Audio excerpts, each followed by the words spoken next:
Hola amigos, ¿qué tal? ¿Cómo están? Estamos de nuevo aquí con Gloria González y Reinhard Drack en esta segunda parte de nuestra charla sobre los orígenes ocultos de la civilización que ayer nos quedamos picados. Está muy interesante, la verdad, ¿no? ¿Cómo están? Buenos días. Hola Gabriel, buenos días. Muy bien, muchas gracias. ¿Tú cómo estás? Bien, bien, bien. Pues aquí La Reina. Buen día a todos. muy emocionado aquí de seguir con la charla. Entonces, pues bueno, adelante Reinhard, porque si no, luego se nos va el tiempo. De por sí yo creo que vamos a tener que hacer la tercera parte. Bueno, pues muchas gracias de nuevo. La última sesión nos quedamos pues habíamos hecho un recorrido, ¿no?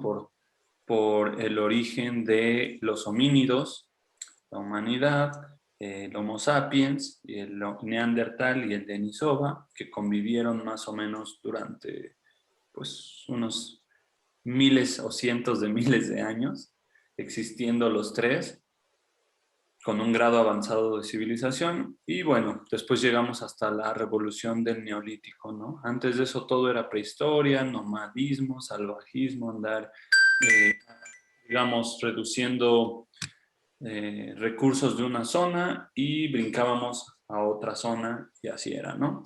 La parte del periodo de caza y recolección. Y posteriormente llegamos al sedentarismo por la revolución del Neolítico. Y con ello surgieron las formas de organización superior.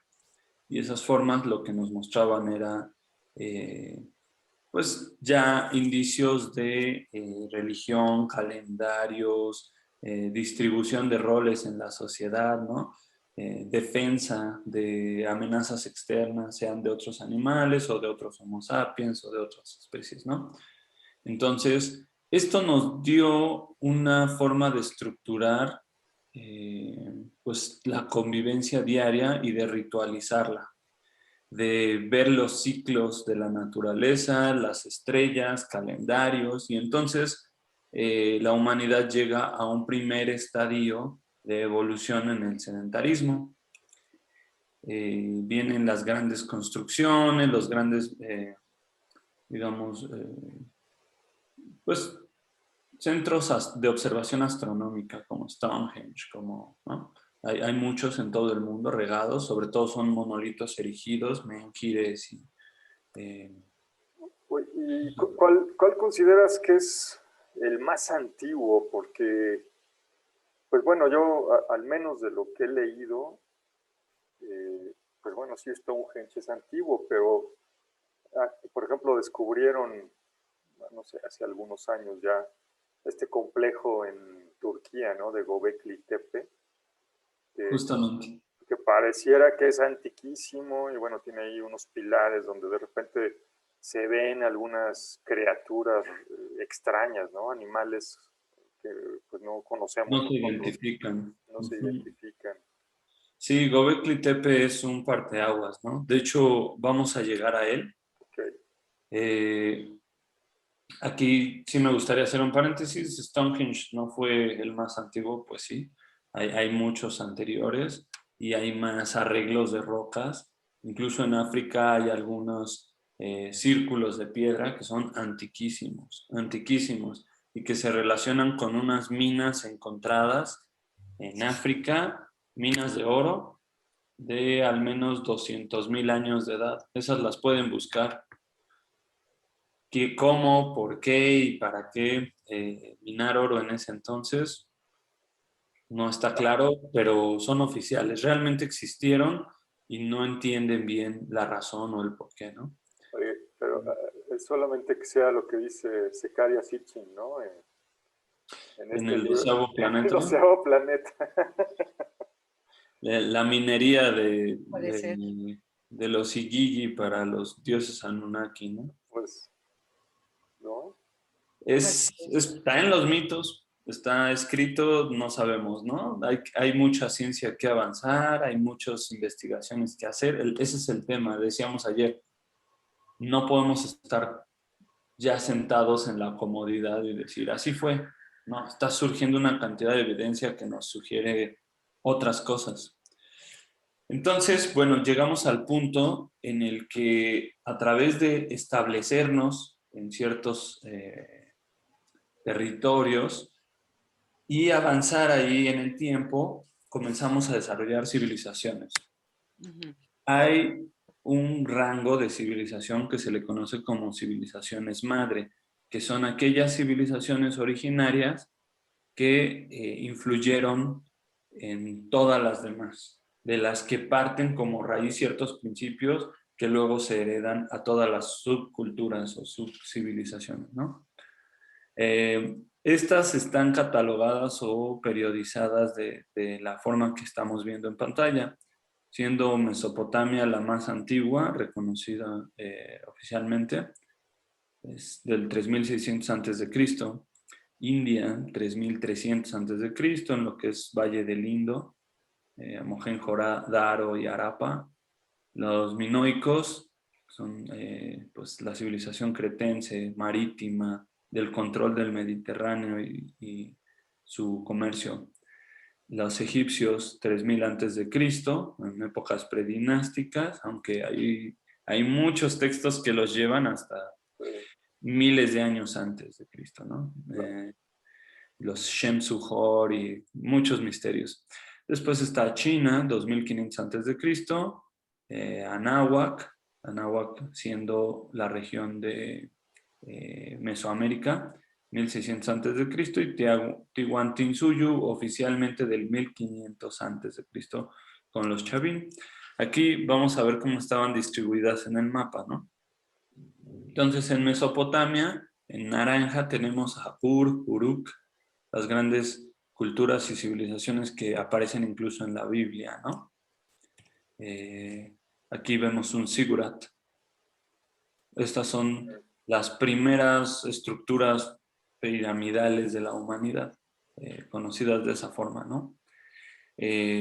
Aquí está del lado izquierdo vemos la impresión de un sello cilíndrico. Ellos hacían sellos tallados en un cilindro hacia adentro y entonces lo aplanaban sobre una capa de arcilla y dejaban estas impresiones. Aquí hay una muy interesante, si se fijan ahí aparece como un sol y algunas esferas, ¿no? Es lo que llaman el primer sistema solar o el primer gráfico de un sistema solar en civilizaciones humanas. Perdón, lo interesante es que tiene ahí están los 9 planetas, ¿no? Y hasta más. Al parecer, y considerando a la Luna uno de ellos, ¿no? Entonces, recordemos que en el pasado solo veíamos hasta Saturno. Saturno es el último planeta visible. Para Urano, Neptuno y Plutón tendríamos que tener forzosamente telescopios. Esos planetas se descubrieron a partir del invento del telescopio. Y de hecho Plutón se descubrió en 1920, algo así, o sea. Sí, es relativamente reciente. Digo, relativamente reciente. Creo que fue en 1936, si no me equivoco. 1936. Algo así que se descubrió Plutón. Y luego también Charón, que lo consideraron un planeta enano y después por tamaño ya no, y la nube de Oort, o sea, muchas cosas apenas las estábamos descubriendo hace un siglo, ¿no? Así es. Y aquí hay un mapa que sugiere un conocimiento muy avanzado, ¿no?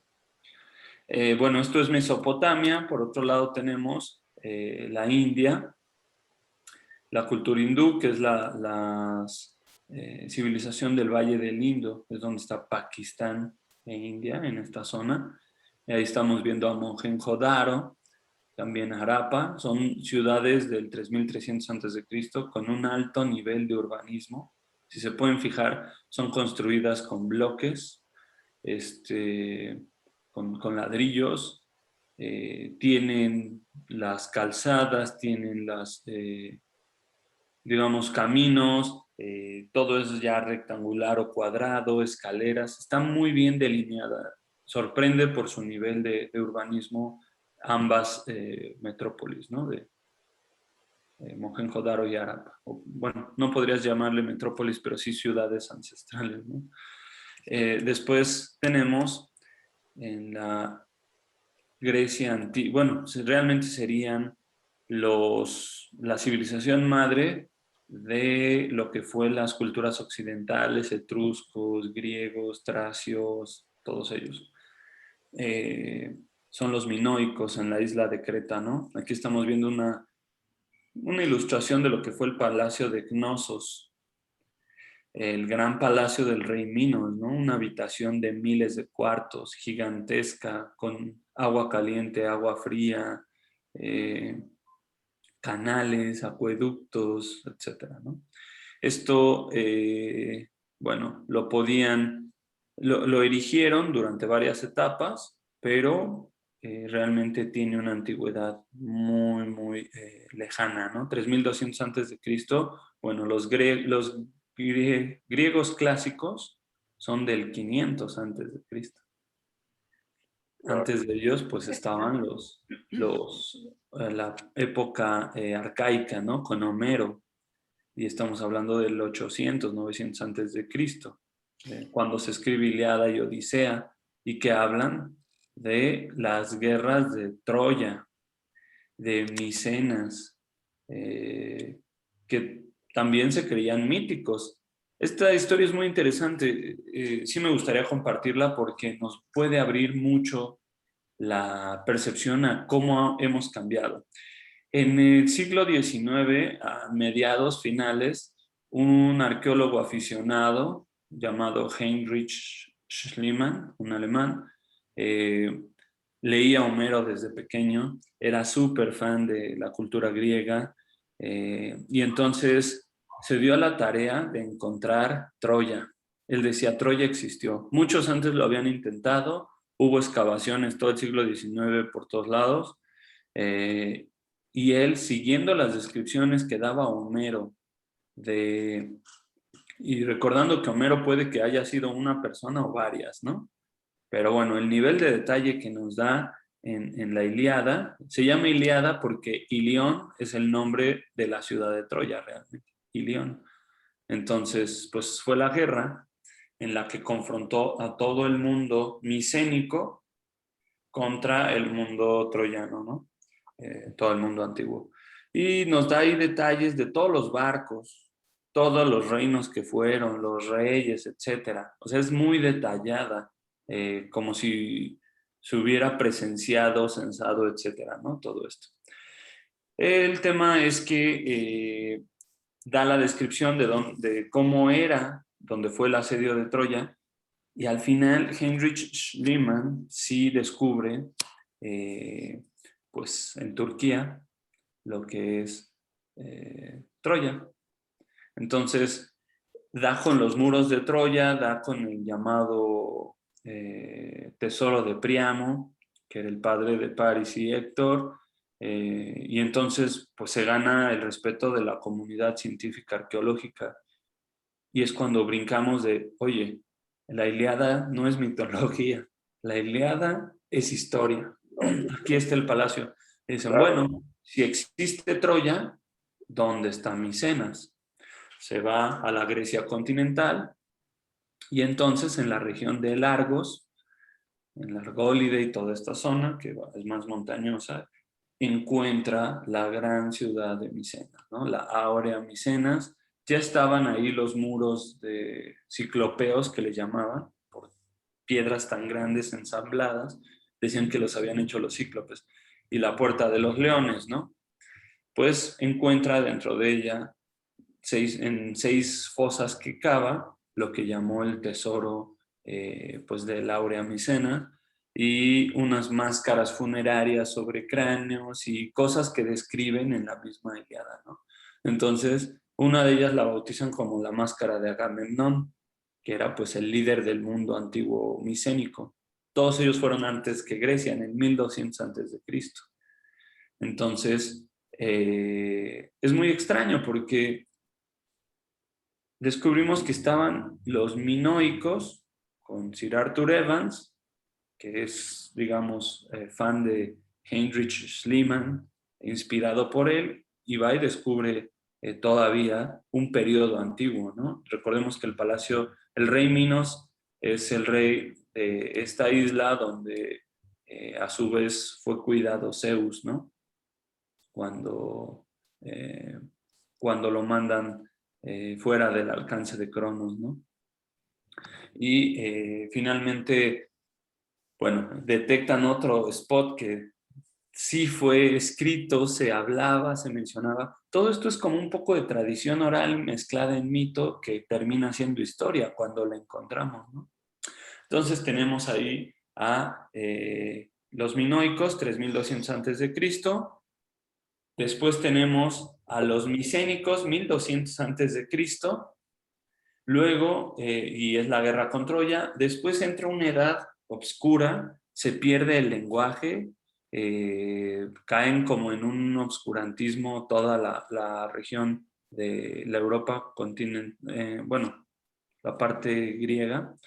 Y hasta el 800 vuelve a haber un lenguaje escrito, ya el griego antiguo, arcaico, y después hasta el 500 antes de Cristo está la Grecia clásica, guerras de Peloponeso, guerras médicas, etc. Y ya viene nuestra herencia como civilización occidental, ¿no? Desde ahí. Entonces, es muy importante hacernos la idea de este panorama. Claro. Y ahí, déjame nada más complementar, esto es sumamente importante también por el simbolismo que tiene, ¿no? O sea, el tema de Troya, Sí. por ejemplo, si ustedes le preguntaban, ¿no? a Julio César cuál era su linaje, Julio César decía, no, bueno, yo soy descendiente de Venus, ¿no? ¿Por qué? Porque, pues en la Eneida, ¿no? Es el Virgilio, poema ¿no? épico de Virgilio, se describe, ¿no? Como Eneas, que es un héroe troyano, así como la Ilíada describe toda la guerra desde el punto de vista de los griegos, Virgilio describe a partir de la Eneida qué pasó con la guerra de Troya, sobre todo al final, ¿no? La Eneida comienza cuando está terminando la guerra y Eneas va huyendo, ya entró el caballo, ya están saqueando la ciudad, va huyendo con Anquises, con su padre a cuestas, que ya no puede correr, con Iulo, su hijo, ¿no? Su esposa, que por ahí se pierde, nadie sabe qué pasó con la esposa de Eneas, se pierde ahí al inicio de la narración. Pero el chiste es que, bueno, Eneas tiene la misión justamente de fundar Roma, ¿no? Bueno, de su descendencia, en realidad él no, pero sí de establecerse en el Lacio, la región del Lacio, de su descendencia se fundará Roma. Entonces, pues imagínense, o sea, Troya era, si quieren verlo así, tan importante o tan real, ¿no? Para los romanos, que ellos decían, nosotros tenemos esa sangre divina de Eneas, por un lado, y nos podemos ir más allá, ¿no? O sea, si vamos, por ejemplo, a todo este tema de los reyes merovingios, ¿no? Estos reyes que empezaron a llegar a Francia, que reinaban Francia, que eran considerados como una especie de reyes sacerdotes que tenían el cabello largo y que se decía que convocaban tormentas y eventos atmosféricos y que hablaban con los animales y demás.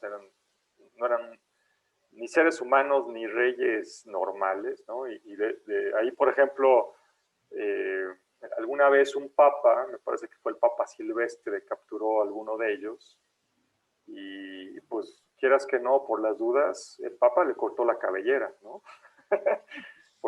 porque pensaban que de ahí venía en buena medida el poder. Bueno, estos reyes merovingios, a lo que iba, se llaman merovingios porque descienden de Meroveo, que también era un troyano, también venía de Troya, ¿no? Y si ven, o sea, son cosas que, pues, hay quien dice que París, ¿no? Hay dos versiones de por qué París se llama París. Uno, pues París, pues el hijo de Agamenón, como mencionaba Reinhardt, ¿no?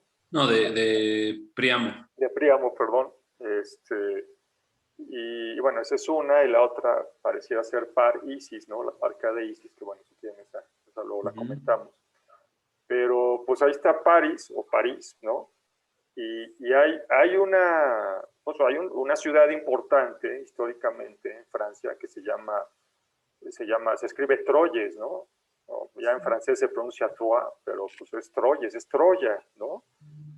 ahí en ese concilio, por ejemplo, fue cuando formalmente el Papa reconoció a los caballeros templarios en 1129, por ahí.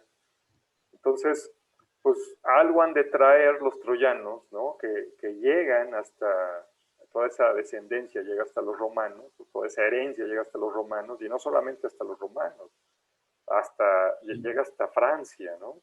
Y todavía en nuestros días hay una ciudad que se llama París, y hay un lugar que se llama Troyes, ¿no? Troyes. Eso que mencionas es súper importante en el sentido de que los grandes reyes, grandes emperadores, si nos vemos como una categoría de poder a lo largo de la historia de las civilizaciones, siempre han tratado de tener el favor divino, el derecho divino a gobernar, y se han inventado mitos alrededor de ellos, ¿no? Calígula, Nerón incluso, ¿no? Ya puedes ver una cierta decadencia respecto a quien se dice ser, ¿no? En el rey Arturo como mito, bueno, hay otros temas, ¿no? Ahí es un poco más noble el asunto, pero si te vas más atrás, en el caso de, por ejemplo, en los escandinavos, en los nórdicos, muchos de los reyes daneses, de los reyes, pues en el mundo nórdico, aseguraban venir o de una rama por Frigg o de una rama por Baldur o cosas de este estilo, ¿no? Perdón, Baldur no, Baldur murió y Ragnarok, pero de ciertos dioses. También por el lado de los egipcios tienes a los Shem-Sukhor, que son los que heredan el poder después de tiempos del Sep-Tepi, ¿no? En el Egipto prefaraónico, de alguna manera quedan ellos, que son los hijos de Horus, por así decirlo, y después ya entra el periodo dinástico con los faraones hombre-dios, ¿no? Que ahí gobiernan. También, bueno, así se repite el patrón en muchos lugares. Y sí me suena bastante interesante bueno, es muy importante no ponerlo como solo una justificación histórica, sino ver qué sucede con los mitos, ¿no? Y hacia dónde apuntan. Claro. Sí, y ahora que mencionabas todo esto de los Shem-Sukhor, hay estas, en Egipto, bueno, Egipto. hay algunas, a lo mejor ya me estoy adelantando, pero en algunos Ahí está. templos hay unas listas, ¿no? Listas de faraones. Así Y es. entonces Así es. hay listas que mencionan justamente tiempos donde gobernaban los dioses, los mismísimos dioses, ¿no? Gobernaban Egipto. Y después llegan los Shem-Sukhor, ¿no? Que como menciona Reinhardt, los amigos de Horus, los hijos de Horus, que son una especie de semidioses, ¿no? Y después pues ya vienen los faraones que son humanos. Lo curioso es que pues pasa lo mismo con los griegos. Si ustedes leen, por ejemplo, los trabajos y los días de Hesíodo, pues también te mencionan una edad dorada, ¿no? Donde todo fluía, donde había abundancia de alimento, de comida, donde el hombre no tenía que trabajar. Y es que estaban los dioses en la tierra. Y después viene la edad de plata, que es la edad de los héroes. Los héroes, a final de cuentas, son semidioses. Semidioses. Tienen un padre o madre divino y el otro es mortal. Y una vez que se van, ¿no? Termina la edad de los héroes, que de hecho, justamente el último héroe es Eneas, ¿no? Zeus le dice a Afrodita, le dice, oye, tú has provocado que nosotros estemos deseando a las mortales y, no, pues ahora tú vas a tener, yo te condeno, ¿no? A que tú pases por lo mismo. Y es cuando Afrodita pues se enamora de Anquises, ¿no? Que era un príncipe, una especie de príncipe pastor, y tienen a Eneas. Y en ese momento Eneas es el último héroe, es el último héroe griego, y entonces se acaba, ¿no? Se acaba la era de plata y empieza la era de bronce, De ¿no? bronce. Que es cuando ya empiezan las guerras, ya no hay tanta abundancia, ¿no? Que yo creo que al final son temas mentales, ¿no? de la humanidad, porque pues al final abundancia hay, y sobre todo en esa época, pues había mucho para todos, pero bueno. Pero ahí también lo cruzan con lo que llaman los hindús los ciclos, ¿no? Del Kali Yuga y las eras de la humanidad, Claro. y siempre van ligadas a la precesión de los equinoccios. Y sí es interesante, pero en cuanto al tema de... adelante, Gloria, adelante. Ya no quiero hablar, no, no es cierto. Ajá. Ya no quiero hablar, ya llevo 3 veces, ahora ya no digo nada. No, no, Vale. no es verdad. No, mira, yo lo único que sí quiero rescatar de lo que ustedes están comentando muy puntualmente es que en realidad sí, en la antigüedad, o sea, en la antigüedad, antes antes de que se empezara a reconocer lo que nosotros sabemos como historia, en realidad el ser humano sí tenía un vínculo muy claro con la divinidad. O sea, el que se decía faraón, sacerdote o cualquier rey, monarca, lo que fuera, realmente se consideraba un dios, o sea, divino. En realidad no había ni siquiera la separación. Y muchas de las culturas que acaban de mencionar, si hay algo que sí tenían, que es como común en todas, es el poder de la mente, porque casi todo lo hacían con la mente. O sea, independientemente de lo que marque los estudios, lo que sí es verdad, y hasta los egipcios ay, ayer o antier estaba viendo un documental en donde hasta las enfermedades las curaban con la mente. O sea, todo su rollo era mental. Todo el poder lo tenían en la mente y no tenían que hacer nada porque tenían una conexión con, no es que fueran como, lo digo mal, como hijos de Dios. O sea, en realidad sí eran divinos, o sea, sí eran dioses. Y es cuando la humanidad está en el apogeo. Luego se pervierte, que es como la característica fundamental del ser humano actual. O sea, el ser humano puede llegar a ser ejemplar, pero su talón de Aquiles es la perversión. El ser humano tiende a pervertirse con el poder, que sería como lo que más pervierte, ¿no? Entonces, nada pervierte más al ser humano que el poder. Y cuando ellos se dan cuenta del poder que tienen y lo ocupan para algo, digamos que perverso, en ese Egoísta. momento, no egoísta, porque al final en la antigüedad no había cosas buenas y malas, o por lo menos no como nosotros lo vemos actualmente. O sea, en la antigüedad, digo antigüedad y es año de la canica, como ustedes lo mencionan muy bien, eh, eran tal vez cosas correctas, y probablemente de ahí se suscitaban cosas incorrectas, pero no había que actualmente se da mucho, ay, es que yo soy bien bueno, o yo soy muy buena persona, o yo soy muy bueno y tú eres muy malo, ¿no? Esta división tan marcada entre lo bueno y lo malo. En la antigüedad, ¿no? Todo era causal. Y no importaba lo que, o sea, vamos, las leyes que regían al ser humano eran más divinas que mortales, o sea, que humanas. Y ahora lo que nos rige son las leyes humanas y las leyes humanas siempre van a cambiar. Las leyes que hasta donde yo entiendo han sido inmutables son las leyes divinas. Por eso el ser humano no entiende por qué le va mal. Y en esa época, en esas épocas antiguas, el ser humano era muy consciente del lugar que ocupaba en el planeta. Es más, hasta los centros ceremoniales estaban hechos en lugares donde había una confluencia energética y magnética. Casi todos los centros ceremoniales de todas las épocas han estado siempre construidos con una dirección en particular y también en un centro energético en donde ahí se manifiestan las fuerzas magnéticas o electromagnéticas de la Tierra y del universo, ¿no? Sí, sí, hay mucho, yo creo que tiene que ver con lo que mencionábamos de conocer los ciclos de la naturaleza, de haber observado en los cielos, los periodos, las estaciones, cuándo hay abundancia, cuándo hay fertilidad, cuándo los animales se reproducen, cuándo hay invierno, hay escasez, cuándo hay que prever.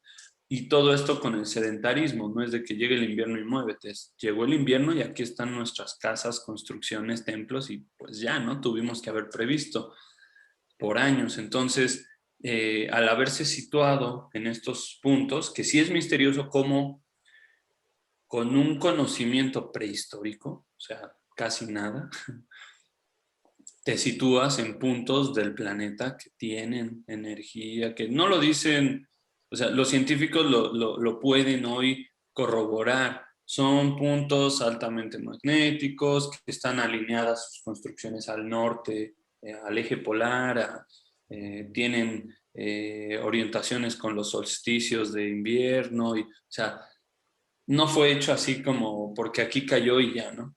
Y todos siguen el mismo patrón. Muchas grandes civilizaciones siguen el mismo patrón. Eso sí es, sin duda, un gran misterio, ¿no? Cómo partes de donde, desde la prehistoria hacia una civilización madre con todo este cúmulo de conocimientos.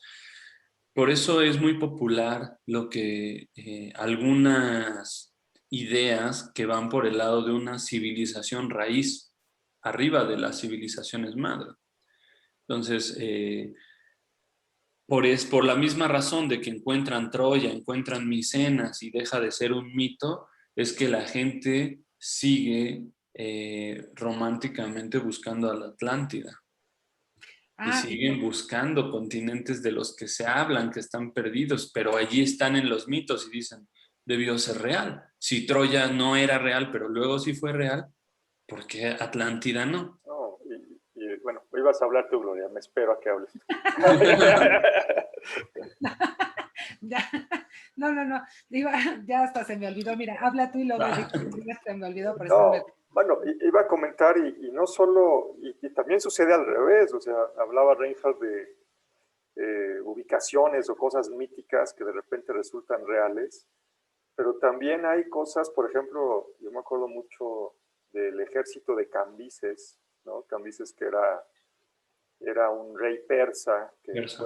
que fue ahí a dizque atacar a Egipto y se perdió, su ejército se perdió en una tormenta de arena en el desierto, ¿no? Y entonces hoy una de las grandes ambiciones de la arqueología moderna es pues saber qué pasó con el ejército de Cambises, porque ya nadie supo, imagínense un ejército, o sea, no eran tres amigos que fueran ahí, no, era todo un ejército completo y nadie sabe lo que pasó. O sea, llegó la tormenta de arena, obviamente para los egipcios, pues ahí Ra o Amón o alguno de los dioses los protegió, pero nadie sabe dónde está eso. Igual, por ejemplo, la tumba de Alejandro Magno, ¿no? Ujú.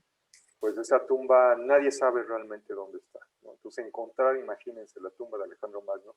Y bueno, al menos por lo que nos cuentan, ¿no? Los relatos históricos, pues son cosas reales que sucedieron, pero pues que están perdidas en algún lugar, ¿no? Entonces, Así es. yo creo que falta mucho, no sé qué opinan, pero Y falta es que, muchísimo todavía por descubrir.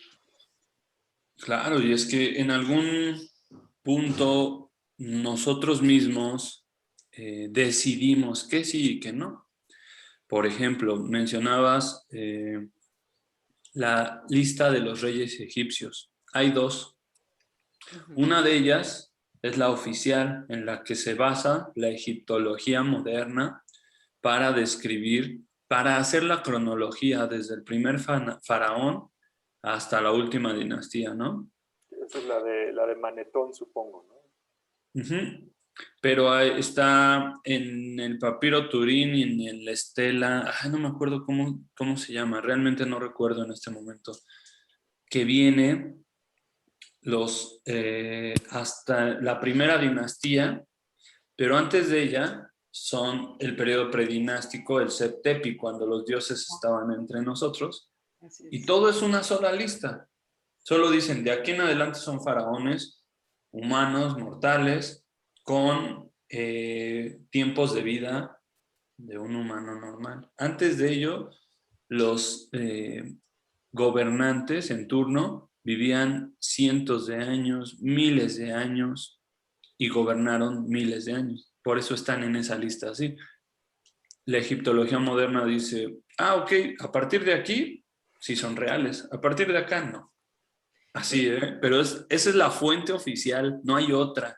Y Claro. Y ahí dicen, bueno, esta es la lista oficial. Lo mismo sucede con la lista de los reyes sumerios. Igual, hay una sucesión del trono y hay un punto en el que dicen, estos son periodos de vida humanos, 70 años por mucho, ¿no? De reinado. eso es verdad. Pero más atrás hay reyes que gobernaron 360,000 años, ¿no? Dicen, ¿qué es eso? O sea, es imposible, no, estos son míticos, pero es una sola lista. Y dices, bueno, lo mismo en Egipto, lo mismo en Sumeria. Recordemos que al final los estudiosos de las religiones comparadas han dicho, todo empieza en Sumeria con el Enuma Elish. Ujú. Después parte hacia Egipto. En Egipto es el libro de los muertos y bueno, toda la mitología. Se recicla en un punto. Después llega a través de Moisés a la parte del mundo pues judío-cristiano, que es cuando empieza el Pentateuco, los 5 libros de Moisés, de ahí se hace la Torá, de la Torá se hace la Torá babilónica y la Biblia, y hasta nuestros días, ¿no? Recordemos que ahí hay algunos apócrifos, sacan el libro de Enoch, sacan así. Entonces, es una línea de ir copiando, pegando, mejorando y quitando y así. Es Oye, una edición yo histórica, quisiera, ¿no? yo quisiera comentar dos cosas. La primera que decías del Septepi, yo tengo entendido que el Septepi se marca justamente porque antes de esto estaba la Atlántida y viene el cataclismo y a partir del cataclismo los Atlántidas se hacen como sus arcas, así como el arca de Noé, así, la sellan y se mueven a Egipto. Y de ahí ellos empiezan una nueva civilización. Pero parece que, y precisamente esta nueva civilización es la que lleva por nombre Septepi, pero es como muy puntual porque va después de la destrucción de la Atlántida, que en teoría se sumergió por este cataclismo que aparentemente creo que es el diluvio universal, hasta donde mi cerebro alcanza a comprender. Y después de esto, justamente bueno, no son faraones, los gobernantes, porque creo que todavía en esa época no se consideraban tan faraones, toda la casta sacerdotal, que es justamente lo que dices del ojo de Horus, eran eran los sacerdotes y son los que tenían todo este poder mental, o sea, en realidad que se fue deteriorando conforme empezaron a ceder, digamos que a darle paso a la parte más material del ser humano, pero parece que al principio todo era como más evolucionado en la parte espiritual. Y Espiritual. la otra cosa que quería comentar es que en función de las construcciones, sí es como muy puntual que casi todas las civilizaciones prehistóricas, como dices, eh, tenían el centro ceremonial y en la periferia, o sea, alrededor estaba la comunidad, porque a partir de este centro ceremonial era como se iba repartiendo la energía hacia pues toda la comunidad, toda la gente que vivía ahí, ¿no? Entonces, pero que esto le da una fortaleza al ser humano, porque al final yo entiendo que consideraban, no como lo voy a decir, pero la parte electromagnética que tiene el cuerpo, o sea, la energía positiva, negativa y todo este magnetismo que nosotros tenemos, los de la antigüedad lo conocían muy bien. Y por eso, hasta la fecha, que todos estos centros ceremoniales, hasta el centro ceremonial Otomí, que está acá muy cerca, bueno, no tan cerca, pero está aquí en la República Mexicana, parece que tiene todo esta carga electromagnética, que igual el ser humano, al llegar ahí, en la actualidad, puede llegar a sentir esa carga de energía.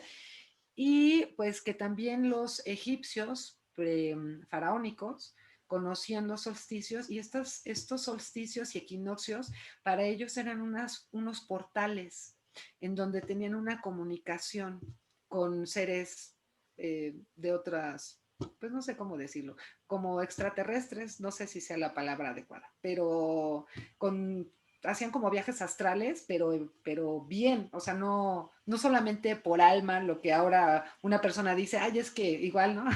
Entro en un estado de meditación, mi alma se desprende y entonces ando ahí viajando. No, aquí iban con todo y el cuerpo, en los portales estos interdimensionales, no sé cuál es el nombre propio, no me acuerdo, pero es así. Eso es lo que quería comentar.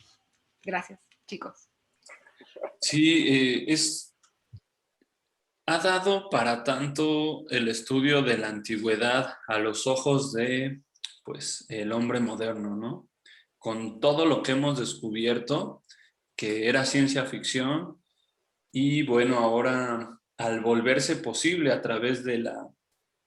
teóricamente al menos a través de la ciencia, portales estelares, agujeros de gusano, esto último que comentas, pues hay teóricos que dicen, ¿y por qué no? Si en el pasado hubo un contacto y tuvieron estos tipos de comunicación, de viajes, etcétera, ahí están rondando las teorías, ¿no?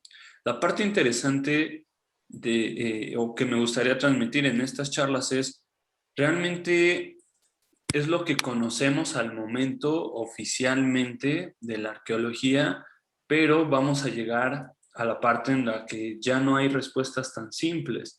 O sea, de todo esto de Egipto, ahora brincamos a los chinos como civilización madre, pues grandes construcciones, la muralla china, tenemos la parte de, digamos, los guerreros de terracota, ahí hay todo un mito con la parte del emperador el emperador Wang Di, que es el emperador amarillo, el primer unificador de los reinos chinos, que tiene su mausoleo, ¿no? Que es como una gran pirámide blanca.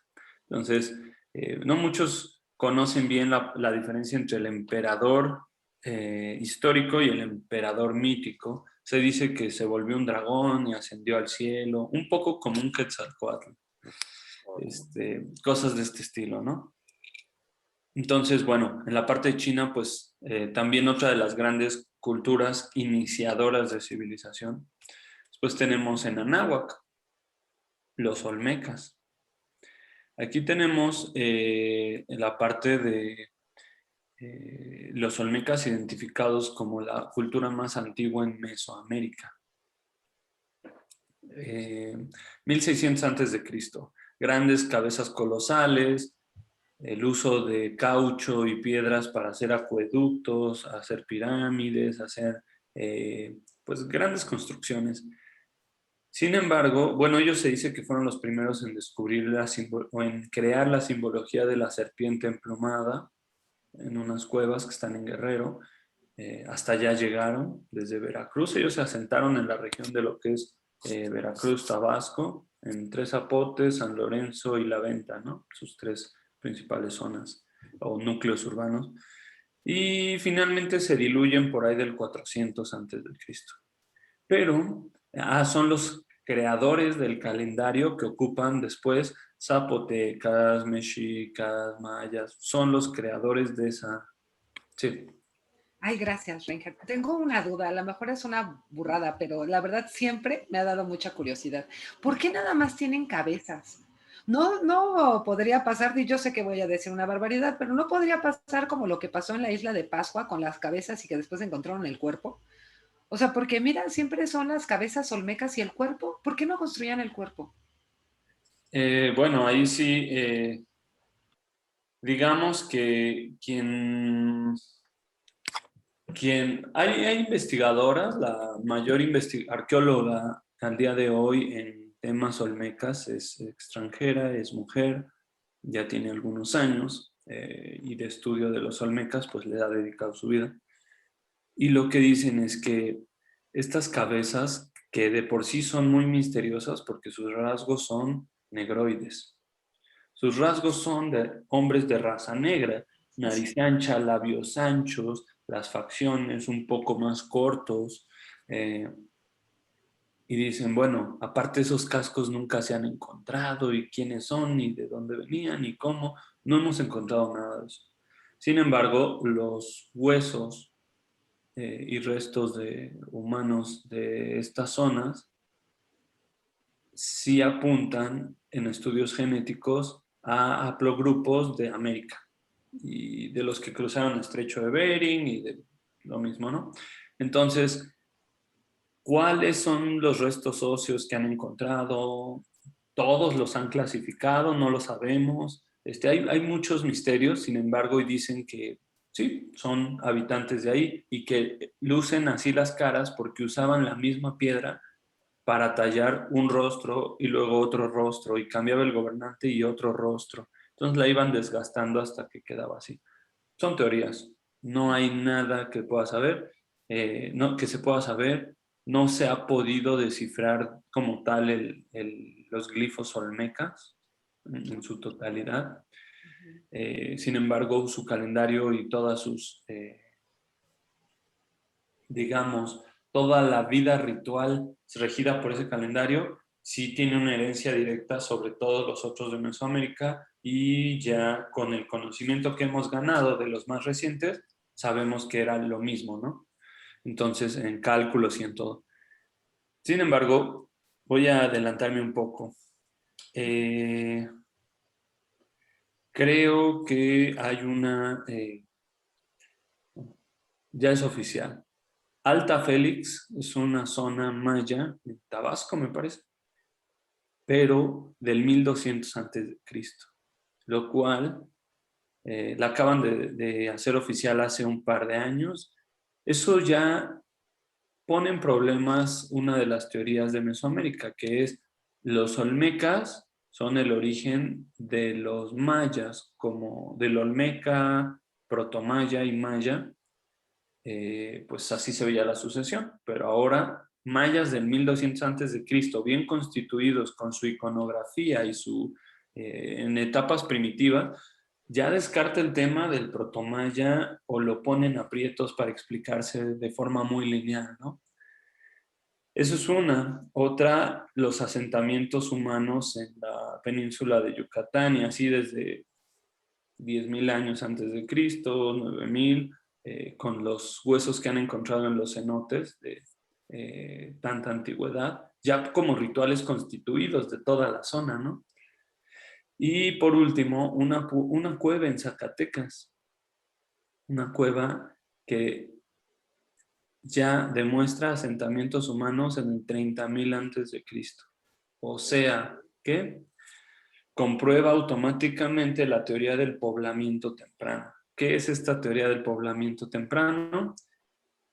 Es, digamos, se dice que América se pobló por el cruce del estrecho de Bering, cuando estaba la glaciación, todavía, antes del deshielo, en el 15.000 antes de Cristo aproximadamente, y cuando bajan en Norteamérica hay un avance civilizatorio muy marcado en las puntas de flecha de lo que terminó siendo conocido como cultura Clovis.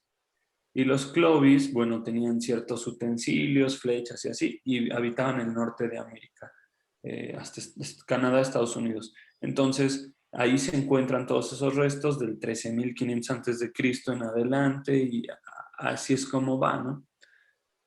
Que hacen asentamientos humanos en una cueva en Zacatecas del 30.000 antes de Cristo. ¿Cómo cruzaron antes? ¿Llegaron por mar? No se sabe. Ahorita está todo en investigaciones, sin embargo el hallazgo ya es oficial. Recordemos, como humanos, al menos oficialmente tenemos 350.000 años antes de Cristo, porque de ese entonces es el hueso de hombre moderno o Homo sapiens más antiguo encontrado, sin Oye, tanta alteración. oye, Reinhard, ¿y los toltecas en qué momento aparecen? El tolteca como tal es todavía una discusión, incluso a nivel académico. Hay académicos que se han sesgado en este aspecto, diciendo, tolteca no es una cultura, un pueblo. Tolteca es el estado de civilización de la náhuatl. El tolteca es el hombre de conocimiento, el hombre sabio, es el que conoce de la cultura. El tolteca, le llaman toltecayotl a ese cúmulo de conocimiento. Entonces, el máximo grado de conocimiento, civilización y avance que se alcanzó en la Mesoamérica como cultura madre, esa es la toltecayotl, es su credo, por así decirlo, y el tolteca es el hombre de conocimiento. Entonces, los toltecas eran los gobernantes de los pueblos. En los mitos, por ejemplo, en el Huehuetlatoli y en otros, digamos, pues relatos ancestrales, sí se habla de estos hombres sabios que guiaban. Por ahí hay narraciones, tradición oral, tradición escrita y mito y cosa, que dice que en un punto los toltecas dijeron, nos vamos a esconder, nos vamos a ir de la vista de todos ustedes, nos vamos a retraer y volveremos algún día. Vamos a vivir al margen de lo que suceda. Viene un periodo de decadencia y entonces es cuando empiezan los sacrificios humanos y cosas de este estilo. No es de sorprender que los mexicas tengan mayor indicio de que hubo sacrificios humanos, así, los mayas en su periodo de decadencia, que antes. ¿Por qué antes en un estado más salvaje no? ¿Y por qué después sí? Entonces, hablan de que los toltecas se redujeron. Ahora, por el otro lado está la parte académica que también asegura que los toltecas son aquel pueblo que se desarrolló en el altiplano central, en la zona, por ejemplo, de Tula o Toyán, ¿no? Y que fueron de un alto nivel civilizatorio, el máximo arte, el máximo, y bueno, posiblemente fueran los herederos de Teotihuacán y este tipo de cosas, pero al día de hoy no hay claridad tampoco en Teotihuacán, ¿no? Entonces es muy, muy brumoso el pasado de Mesoamérica. Y se parece, ¿no? Las historias, o sea, se parece, por ejemplo, con los egipcios y con los Sí. sumerios y todo, o sea, que al final hay como un ser que lo sabe todo, ¿no? O que tiene mucho conocimiento y de momento dice, ¿sabes qué? Yo me voy, ¿no? Ya llegan, se bola ustedes y es cuando viene la decadencia del ser humano, ¿no? O sea, ya empieza igual como mencionas, ¿no? A lo mejor en otras civilizaciones no había tanto sacrificio humano, pero sí había, ¿no? O sea, finalmente la guerra y todo esto, pues ya marca, desde mi punto de vista, claro, también un poco de la decadencia del ser humano, ¿no? La parte más material del ser humano, ¿no? Claro. ¿Te parece, no? Sí. Y bueno, ya tengo también varios comentarios. Uno, referente a lo que decía Gloria, pues hay muchos paralelismos. O sea, yo me acuerdo alguna vez que leí y ya lo analizas y sí es cierto. Había por ahí algún texto que comparaba la salida de Egipto, ¿no? De los hebreos hacia la tierra prometida. Pues vamos, aquí tenemos la salida de Aztlán, ¿no? Para llegar a Tenochtitlan. Y pues es lo mismo, digo, a lo mejor es un tema simbólico, a lo mejor es un tema, pues llegar de la oscuridad a la luz, de la esclavitud a la libertad, aunque realmente aquí Aztlán, pues no se veía que fuera un tema, yo creo que era más un tema ecológico, ¿no? Aztlán se supone que es una isla ahí en medio de un lago también, y a lo mejor ya no cabían, ¿no? Se ven, si ustedes ven el Códice Boturini, ¿no? La tira de la peregrinación que le llaman, pues ahí se ve que salen de una isla y hay 7 teocálidos, o sea, ya es una, se ve una civilización avanzada ya para tener 7 teocálidos ahí, ¿no? A lo mejor es inclusive 7 ciudades pequeñas, no lo sé. Y salen de ahí, pero pues no se ve que sea un motivo de guerra. Yo creo que a lo mejor son motivos ecológicos, a lo mejor están imitando a las aves que migran, no sé, ¿no? Pero al Yo final de cuentas también es un viaje hasta una tierra prometida por Huitzilopochtli. Yo lo que quisiera comentar es, bueno, primero, no todo, el símbolo no es que sea propio solo de la imaginación, o sea, el símbolo sí tiene un fundamento, digamos que material.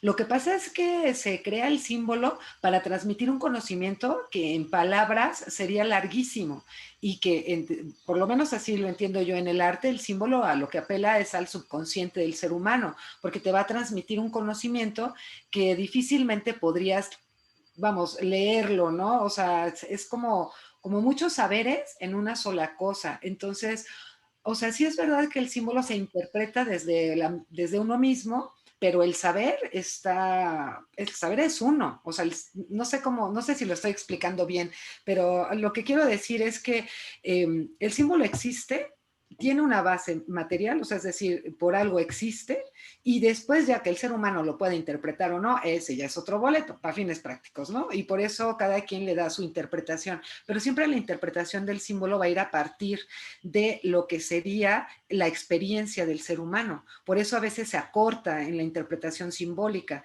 a veces un símbolo, ¿no? Por ejemplo, como los círculos concéntricos, que la vez pasada que hablábamos de la Atlántida, ¿no? Que te acuerdas que yo te decía, es que ese símbolo también está, por ejemplo, en América, ¿no? En las civilizaciones antiguas es un símbolo como muy común, ¿no? De hecho, pues no se parece, pero sí se parece por los círculos. La pirámide que está aquí, la circular, ¿cómo se llama? Esta pirámide. Por ejemplo, ¿no? Por ejemplo, que es una de las pirámides que rompe el esquema piramidal, generalmente de base cuadrangular. Pero, y el ser humano actual no puede interpretar ese símbolo porque no le entiende. Pero en su momento, los que hicieron eso entienden perfectamente bien el símbolo. Bueno, esa es una cosa. Y la otra es lo interesante que comentas del número 7, ¿no? Cómo el 7 está presente en todas las culturas. O sea, cómo independientemente de lo que ocupemos ahora, el número, ¿no? Para sumar, restar y hacer todas estas operaciones aritméticas, en la antigüedad el número era también simbólico y se ocupaba, ¿no? Para la explicación del universo, del cosmos, el lugar que ocupa el ser humano y cómo el ser humano, ¿no? Va evolucionando y el número representativo de la evolución del ser humano es el 7. Y después del 7 vendría el 9, ¿no? Pero el 7 es como fundamento. No, así es como yo lo sé. Ya, es todo. Gracias. Sí, sí, la numerología tiene un aspecto interesante, ¿no? En todas estas culturas y finalmente pues es la forma de descifrar y transmitir qué símbolo más preciso que el número, ¿no? Entonces, de alguna manera todo eso puede dar pie a una investigación paralela, ¿no? Que nos vaya dando estas conexiones. Sin embargo, bueno, en lo que, en lo que refiere a culturas madre, sí vamos a ver el patrón. Muchas veces el 13, el 11, el 7, el 12 en zodiacos o en símbolos, cosas de este estilo. Y todo es porque está conectado hacia lo mismo, a estrellas, a ciclos, ¿no? Claro. Y nos van dominando. Ahora, en cuanto a civilización madre, la última vendría a ser, creo que ahí es 1500 antes de Cristo. Estamos viendo cultura chavín del lado izquierdo y del lado derecho estamos viendo Sacsayhuamán, la fortaleza de Sacsayhuamán, ¿no? Esto es el mundo incaico, pre-incaico, y aquí hay una gran cantidad de misterios, ¿no? Desde Tiahuanaco, desde Caral Supe, o sea, oficialmente el mundo de Sudamérica en adelante, la cultura más antigua era la Chavín, que tiene unos templos muy interesantes donde son subterráneos y tienen un dios con colmillos grandes, como como un hombre reptil. Y en sus pasillos tienen ciertas reverberaciones y frecuencias que inducen así como un estado de un poco de terror. Ponían fuego atrás de las estatuas, era común para un ritual iniciático, era como un templo subterráneo de ritual iniciático. Qué interesante. Y sí, la cultura chavina es fascinante, tiene una cantidad de mitos e iconografía muy violenta, muy brutal de estos dioses como consumiendo esa sangre, un poco a la manera azteca hasta cierto punto, ¿no? Pero bueno, se dice que eso es lo oficial y más antiguo, pero después por ahí encontraron las ruinas de Caral Supe. Caral Supe le llaman el Egipto americano, porque son ruinas del 3100, 3000 antes de Cristo, más antiguas que las pirámides de Egipto, que es del 2570, algo así. Entonces, anteceden a Egipto y son pirámides en la punta y en algunas partes del centro urbano tienen construcciones redondas, pero son escalonadas, ¿no? Las pirámides. Entonces, y son muy grandes también en base y en todo. Entonces es muy interesante quiénes las edificaron, cómo y por qué, ¿no? y toda la zona del Tihuantinsuyo, o Tiahuanaco, que le llaman. No, Tihuantinsuyo es, perdón, la cultura madre de todo esto. También tiene rastros de la cultura hidráulica pre-inca. Entonces, de alguna manera usaban todos los conocimientos para tener grandes acueductos, que les llegara agua, regar terrazas con piedra. Y el uso de aire y el uso de recursos naturales para que les diera toda la potencia para llevar el agua donde querían y como querían. Y es sumamente avanzado. O sea, es algo muy impresionante incluso para los científicos al día de hoy. Y no eran incas. El inca llega después. Entonces, pues eso también supone un de dónde vienen y cómo y por qué alcanzaron ese grado de civilización. Más adelante vamos a ver cómo en ciertas ruinas tienen un grado de perfección tan grande en el manejo de bloques megalíticos, en sus cortes, en el manejo de ese material, que los científicos hoy en día no dan crédito, no saben cómo se hizo, no saben qué tecnología se usó, qué herramientas, porque en teoría pues solo había herramientas de cobre. Sí se conocía la metalurgia, sin embargo en todo el mundo americano no se usó para la guerra, como en el mundo euroasiático africano, ¿no? Es una diferencia, le llaman cultural, dado a que la geografía de América, al estar dividida en el centro, América del Norte y América del Sur, no hubo grandes enfrentamientos entre dos culturas madre o las subculturas. Entonces, aunque entraban en guerra aztecas, mayas, olmecas, zapotecas, bueno, estoy hablando muy general, muchas ni siquiera fueron contemporáneas, pero aunque entraba en guerra el mundo mesoamericano y el mundo del Tihuantinsuyo, tenían una cultura madre, compartían calendario, compartían rasgos culturales, lenguaje. Entonces, no veían un peligro de aniquilación total. En cambio, en el euroasiático africano, que conquistaran, por decir algo, no sé, los hindús a los egipcios, era un cambio radical. Entonces, por ello se dice que dadas esas condiciones, esta es teoría de Frank Díaz, pues el estado de civilización de uno y de otro buscaban la manera de defenderse, dominar y erradicar al otro. Eran como reptilianos, yo creo. Los reptilianos son los de este lado, que son más... Pero no, fíjate qué interesante porque, o sea, como de un lado, ahora sí que de un lado del mapa, ¿no? O sea, todos eran, digo, yo sé que entraban en guerra, pero eran más pacifistas, por decir, ¿no? Porque no buscaban esa... Yo creo que llegaban como una conciliación, ¿no? O sea, tú me das, yo te doy y todos vivimos felices y ya, ¿no? No causaba tanto problema. En cambio, en la parte que dices de África, Europa y Asia, todo era, o sea, oprimir, ¿no? O sea, era como acabar con el otro y llegar a implantar lo que yo sé o lo que sabían, bueno, no yo, lo que sabían estos amigos, y poco a poco iban disminuyendo a través de la conquista. Yo alguna vez leí, bueno, ya tiene rato, pero me quedó muy grabado este asunto de que para conquistar un pueblo se necesitaba quitarle la música, el idioma y la religión. Y con eso se creaba la conquista. Y me parece que en esta parte de Europa y otros países será como muy común, ¿no? Y aquí sí lo compartían, ¿no? De alguna manera, es que, bueno, sería muy aventurado decir fue así o fue así desde Sí, mi sí, yo punto sé, de yo sé. vista. No podría asegurarlo, pero pues sí es interesante ver en esta teoría de Frank y en lo que tú comentas, ¿no? Cómo, pues, hay matices y se pueden alcanzar concilios, consensos. Al final, pues son humanos buscando recursos, buscando bienestar, ¿no? Claro. Y sí es muy importante como no extinguirnos, ¿no? No decir se acabó y si no es tuyo, no es mío, no es de nadie y nos morimos, ¿no?